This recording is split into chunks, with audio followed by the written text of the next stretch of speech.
Skills రాస్తారు. So నేను ఇందాక చెప్పినట్టు ఫ్రెషర్స్ ఏంటంటే ఫర్ సపోజ్ బీటెక్ తీసుకుంటే బీటెక్ లో దాదాపు 64 సబ్జెక్ట్స్ ఉంటాయి 4 years లో.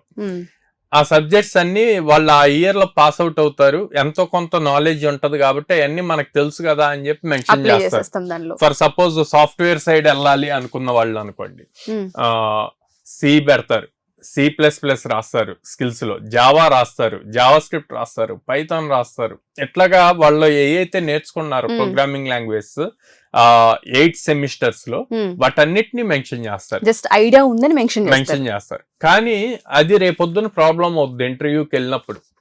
సో ఫ్రెషర్స్ కి ఎక్కువగా అరే టాలెంటెడ్ ఎందుకు సెలెక్ట్ అవ్వట్లేదు అంటే one of the main reason resume సరిగ్గా లేకపోవటం.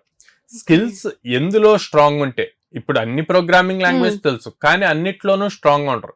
సో ఏదైతే స్ట్రాంగ్, జావానా, పైథానా లేకపోతే C++, ఏది స్ట్రాంగో దాని వరకే మెన్షన్ చేయాలి.